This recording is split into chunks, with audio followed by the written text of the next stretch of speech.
Salut les investisseurs malins, j'espère que tu vas bien, je m'appelle Gabriel Jarosson. Aujourd'hui on analyse Sunbird en levée de fonds sur SoWeFund, c'est parti.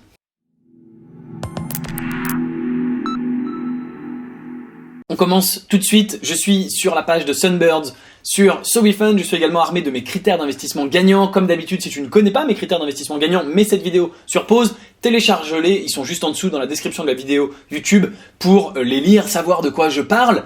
Et ensuite revenir à cette vidéo, elle sera toujours là, je ne bouge pas, je t'attends. Et puis bien sûr, si tu aimes mes critères d'investissement, que tu as l'habitude de les voir sur ces vidéos, tu peux en apprendre beaucoup plus dans mon livre que tu trouves dans toutes les librairies, à la Fnac, sur Amazon. Il y a plus de 100 pages sur mes critères d'investissement gagnants, je t'explique dans ce livre comment sélectionner finalement des startups qui te rapporteront de l'argent. Et si tu as la flemme de l'acheter pour 25 €, eh bien je me propose de te l'offrir, de payer de ma poche le livre. 25 €, tu as simplement à payer les frais de port pour une expédition en France métropolitaine. Le lien pour trouver cette offre, il est juste en dessous dans la vidéo, dans la description de la vidéo, comme tout le reste. C'est formidable. On attaque avec Sunbird. Alors Sunbird, c'est assez intéressant. C'est un drone solaire apparemment unique au monde. Ce serait le premier, ce serait le meilleur de tous les temps, qui permet de cartographier le territoire. Et ensuite, la société Sunbird va traiter la donnée. Donc on est dans le cas assez intéressant de un produit physique à l'origine, mais où ensuite la société va vendre également des abonnements sur des produits digitaux, c'est-à-dire d'abord il y a un produit physique, un drone,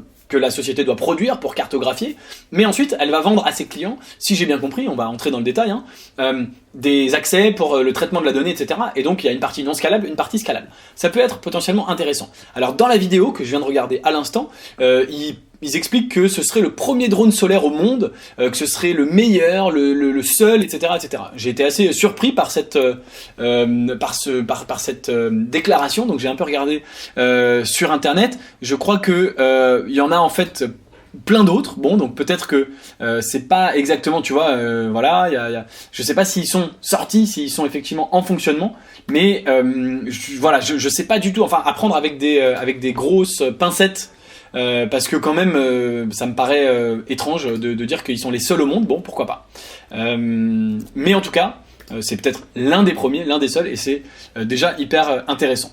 Donc, ils veulent cartographier les grands espaces pour, comme ils le disent dans la vidéo, compter les gazelles, mesurer la sécheresse, etc., etc. Effectivement, si on le fait à pied, il y a beaucoup de territoires à couvrir et c'est compliqué, cher, etc., etc. Et eux, ils le font par drone, c'est finalement mieux, plus économique, plus simple, plus rapide, etc., etc. L'inspection des ressources naturelles. Donc, assez instinctivement, je t'avoue que j'en ai pas une grande connaissance de ce marché, mais je pense que le marché, il est effectivement largement assez grand pour permettre à Sunbird d'exister et de faire beaucoup de chiffre d'affaires, parce qu'effectivement, ça peut être utilisé pour tout un tas de choses. Comme on l'a dit, compter des animaux, la sécheresse. Il a donné d'autres exemples. Donc il y a plein de cas, et puis c'est dans le monde entier. Donc voilà, cartographier Bamako, compter les gazelles au Kenya, voilà, c'est ça qu'il disait, préserver les forêts. Ça peut être utilisé dans tellement d'endroits que il y a tout à fait de quoi faire sur le marché, d'accord ? Le chiffre d'affaires a été multiplié par 3 entre 2018 et 2019 et maintenu en 2020 malgré un contexte. Donc on va bien sûr leur pardonner 2020, mais ils ont multiplié leur chiffre d'affaires par 3 et ils l'ont maintenu. Donc on va parler bien sûr de la traction ici très rapidement. Alors j'imagine qu'ils ont tout un tas de brevets, ils ont un record du monde d'endurance puisque il a traversé la Manche. Il a fait l'aller-retour en 2020, le drone, donc ça c'est absolument énorme. Voilà, 19 milliards de dollars en 2020, 35 milliards en 2019. Ah bah ça c'est bizarre. Avec un 1, il atteindra 35 milliards en 2019. Non, ça doit être une faute de frappe, parce que s'il est à 19 milliards en 2020, donc bon, il y a peut-être, en tout cas, le marché est en croissance, donc tant mieux. Et le segment Sunbird une taille de 510 millions. Et là, pour le coup, voilà, 10% de part de marché, mais ils peuvent même peut-être faire plus, parce qu'il y a quand même pas grand monde. Alors, on va voir l'offre complète. Ça m'étonnerait pas du tout qu'ils aient tout un tas de brevets. Il n'y a pas de brevets, ça c'est incroyable. Ok, on va dérouler tranquillement. On va bien sûr parler de l'équipe, donc on va y revenir. La problématique, on va essayer de chercher un petit peu l'unfair advantage, la scalabilité effet d'échelle, est-ce qu'ils vendent le drone, est-ce qu'ils vendent la plateforme, on va regarder un petit peu tout ça. Donc le drone, 400 km sans se poser. Premier avion solaire opérationnel, d'accord. Belvédère, le logiciel de pilotage, créer les plans de vol. Pour les drones, il vérifie automatiquement que les plans sont sûrs. Lors des opérations, il est possible de visualiser en temps réel le déroulement de la mission, modifier en temps réel durant le vol, procédure de sécurité automatiquement déclenchée. L'offre Deep Forest. Afin de pallier à la déforestation, les exploitations forestières doivent répondre à certains principes. Grâce au deep learning, les algorithmes détectent. Donc il y a vraiment une plateforme avec, voilà, c'est une plateforme aussi logicielle. Tu vois, il y a du deep learning, des algorithmes qui détectent et identifient les essences tropicales commerciales, les aidant des exploitants, leurs devoirs de préservation, etc., etc. Donc ils ont des coûts d'exploitation moins chers, 10 fois plus rapides, moins d'émissions de CO2, et j'aimerais bien comprendre en fait ce qu'ils vendent exactement. Tu vois, on n'oublie pas ce que dit, modèle économique, ce que dit Warren Buffett. Il faut toujours investir dans ce qu'on comprend. Là, pour l'instant, j'ai compris qu'ils avaient un truc assez chouette, mais je sais pas comment ils le vendent. Alors, le client peut acquérir un drone, ainsi que la solution de traitement de données. Le drone est proposé à 25 000 € avec une licence logicielle à 4 000 €. Les formations se déroulent à Toulouse en une semaine, 5 000 € et les contrats de maintenance sont à 3 500 €. Le service propose à ses clients de réaliser les missions de drone elles-mêmes et traiter les données afin de leur fournir un livrable adapté à leurs besoins. L'équipe se déplace sur le site, réalise la collecte de données. Cette offre est proposée à un prix de 3,50 € par hectare, la mission, et 2,50 € par hectare pour la partie analyse de données et l'allocation. Donc, oui, on est sur un système scalable, puisque avec un seul et même drone, tu vas pouvoir réaliser beaucoup de missions. Parce que c'est des missions ponctuelles, et donc il suffit de construire le drone une fois, ils n'ont pas besoin d'avoir 100 drones, enfin à part quand ils les vendent. Donc on est sur un système où on a une scalabilité des effets d'échelle. Moi j'aurais beaucoup aimé qu'ils fassent pas un prix one shot, le prix à la donnée, mais plus un prix d'abonnement pour pouvoir les consulter régulièrement, ce serait finalement encore mieux. Alors que là tu payes une fois, mais après une fois que tu as payé, c'est terminé entre guillemets. Mais là ils ont quand même un contrat de maintenance à 3 500 €, bon ce qui est pas énorme, mais il y a une petite notion de revenu récurrent qui peut être bonne. Donc, je dirais qu'on a une certaine scalabilité. C'est pas la folie, mais ça va. C'est intéressant. Ils savent comment monétiser. Alors, la marge, évidemment, sur l'offre, le traitement des données, la marge, elle est de 100%, une fois que tu as traité les données. Et puis, il faudrait voir de combien est la marge sur le drone à 25 000 €. Mais de toute façon, même si elle est en dessous de 50%, c'est compensé par cette offre ici. Tout dépend. Ah oui, alors, parce que l'entreprise. L'offre, elle est à 3,50 € par hectare. Donc ça dépend combien il y a d'hectares. C'est un drone, donc si c'est une petite parcelle, tu perds de l'argent, tu rentabilises pas ton drone à la première vente comme ça. Mais à force d'en faire, le drone, il doit pas trop s'abîmer, j'imagine. T'as un avion, ça s'abîme peu quand tu vois la durée de vie des avions de ligne, même si c'est pas la même chose. Un avion de ligne, ça peut voler pendant 40 ans. Donc ça doit pas trop s'abîmer. Donc rien qu'avec ça, tu vas le rentabiliser. Et puis en plus de ça, tu vends derrière l'analyse de données où là tu es à 100% de marge. Donc en marge, on est pas mal à mon avis. On est pas mal. On va aller voir un petit peu les chiffres. Je voudrais aller voir un petit peu quand même, essayer de trouver la marge sur quand ils vendent bien sûr le drone. Alors BP Financier. Voyons voir ce qu'on a. C'est une offre intéressante, effectivement, on n'a pas l'habitude de ce genre de choses. Alors ça charge, pourquoi ça ne veut pas? Voilà, le petit temps de latence. Alors, BP Financier, donc vente de marchandises, 125 000 de drones en 2020. Et on n'a pas le coût du matériel. Achat, marchandises et production R&D, donc 35 000. Et donc c'est dingue, tu vois qu'ils vendent, c'est juste un peu décalé, mais c'est pas grave. En 2020, ils ont vendu 125 000 et ils ont 35 000. Donc 35 sur 125, ça veut dire que... c'est 35 sur 125.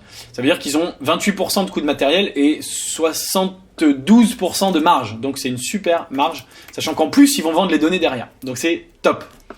Donc ça, c'est impeccable, c'est ça qui est intéressant. Je voulais voir un petit peu la traction. Donc on va aller voir les chiffres. Est-ce qu'ils ont mis 2018, 2019, 2020 ? Non. Alors...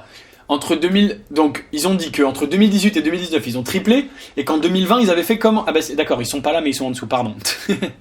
48 puis 127, bon ça j'appelle pas ça triplé mais c'est pas grave, et qu'ils ont maintenu effectivement en 2020 à 135. En 2021 ils espèrent faire 450. Ils ont quand même perdu, ils vont perdre encore plus en 2021. Bon, c'est pas non plus énorme quand tu penses qu'ils vendent le drone 25 000 €, ça veut dire qu'ils ont vendu ici 2 drones et ici 5 drones. Donc c'est pas non plus folichon quoi. Drone solaire, et tu vois, contrat de maintenance, ils en ont fait 0 en 2020. Ils ont fait 10 000 de services, donc ils sont surtout aujourd'hui, si tu veux, c'est une boîte de vente de drones. Donc aujourd'hui, c'est une boîte, ils ont une super marge, mais ils n'ont pas de scalabilité d'effet d'échelle, parce qu'ils ont fait que vendre. Ils ont vendu 5 drones, bon, d'ailleurs c'est écrit là, et voilà, point barre. Moi, ce qui m'intéresse, c'est plus cette partie-là de prestation. Et tu vois que même l'année prochaine, s'ils espèrent faire quand même nettement plus. Ils espèrent, c'est bien ça toujours l'espérance, mais moi j'investis aujourd'hui sur ce qu'ils ont fait. Donc non, on peut pas dire qu'il y a une traction extraordinaire. On peut pas dire qu'il y a une traction extraordinaire. Ils en ont vendu un petit peu, très bien, c'est super. Ils ont fait 125 000 et ils ont fait 70% de marge. Hein, donc si tu fais 125 000 fois 0,7, voilà, ils ont gagné 90 000 euros, tant mieux pour eux. C'est bien, mais j'hésite. Allez, je peux dire moins bien, enfin quoi, pas bien, qui tend vers le moyen, quoi. Rouge qui tend vers le orange, pas terrible. Ok, la valo, les effets d'échelle, qu'est-ce qu'il nous reste? On va aller voir l'équipe. Ici. Nous avons Laurent et c'est tout. Voyons voir, non là l'analyse et les chiffres. Voyons voir la répartition du capital. Fondateur au singulier, hein, il a 59% et les investisseurs historiques. Donc c'est un investisseur seul. Ce qui commence mal, ce qui est pas une bonne. On le voit tout de suite, hein, parce que là on a business developer, etc. C'est l'équipe. Mais c'est pas cofondateur, etc., etc. Donc Laurent est seul. Il a fait l'école supérieure d'informatique, les IEA, bref, imprononçable. Il a bossé chez Airbus. Il a bossé chez Ozzy pour Thales dans l'espace, voilà. Donc il a de l'expérience dans le secteur, mais il n'a pas d'expérience entrepreneuriale préalable. C'est sa première boîte. Ça fait 8 ans qu'il fait ça. Donc la traction, j'enlève ce que j'ai dit, hein, la traction c'est très mauvais parce que, enfin je vais y revenir, donc il est seul et il n'a pas d'expérience entrepreneuriale préalable, donc équipe ce sera malheureusement un critère négatif. Par ailleurs il fait ça depuis 8 ans, donc en fait on te montre hein, bien sûr ici 2018, mais ce qu'il faut pas oublier c'est que la boîte elle a commencé en 2013, quand j'étais encore en couche culotte. Non, j'exagère un petit peu, mais ça fait un petit moment qu'il fait ça. Donc il y a vraiment pas beaucoup de traction, il aura fallu, alors bien sûr il y avait une phase de R&D, il a peut-être commencé à le commercialiser qu'en 2018, mais enfin quand même, faut pas oublier que c'est une boîte qui a 7 ans, presque 8 ans. Airbnb au bout de 8 ans, c'était le leader mondial par exemple alors on peut pas comparer, mais voilà, c'est l'avantage des boîtes de la Silicon Valley dans lesquelles j'investis. Bien sûr, si tu veux investir avec moi dans les boîtes de la Silicon Valley, tu peux le faire dans le club privé Leonis Investissement, dont le lien est dans la description. Et j'enchaîne. Donc l'équipe, voilà. L'Unfair Advantage. Donc j'étais très surpris de voir qu'il n'y avait pas de brevet. On va ouais c'est ça, hein, j'ai pas dit de conneries. Il n'y a pas de brevet. Qu'est-ce qu'on a? On a quand même toute la R&D sur la construction du drone. Hein. Si toi et moi demain on veut faire le même drone, ça va nous demander du temps. Mais en même temps, maintenant que ça a été fait, on peut très bien aller débaucher... tu vois, Nicolas, ingénieur système, on lui dit on te paye, on te double ton salaire, et puis tu viens nous faire la même chose chez nous. C'est pas protégé par un brevet. Quand ça a été fait une fois, c'est plus facile bien sûr de limiter. Ce qui était dur, c'est de le faire pour la première fois. Donc c'est dommage que ce soit pas protégé. Qu'est-ce qu'on a ici qui serait de nature à nous rassurer? Ah si, ils ont un deep learning des algorithmes développés par Sunbird. Bon ok, ça va, ça c'est quand même propriétaire. Pareil, tu peux limiter, mais il y a quand même beaucoup de travail pour arriver à faire le même drone, les mêmes algos. Donc ok, il y a un unfair advantage. Ça va, c'est validé, on est bon. Et on a tout vu, il nous reste bien sûr la valo, qui est quand même très très très importante. Alors, voyons voir ce que nous voyons ici sur la valo. Valo, bah oui, bah non. Ouais, enfin, classique hein, dans les boîtes qui ont 8 ans, il s'est déjà pas mal dilué, tu vois qu'il a déjà 41% de son capital à des investisseurs historiques, parce que ça fait 8 ans qu'il fait ça, et qu'il a pas sorti de chiffre d'affaires quasiment, hein, en tout cas suffisant pour se payer ses salariés, etc. Donc il est obligé de lever. Donc il est obligé de se diluer. Il a déjà levé sur des valos peut-être à 1 million, 2 millions, etc. Donc pour les nouveaux investisseurs, il est obligé de monter la valo, sinon il serait pas content, les investisseurs historiques qui ont 41% du capital.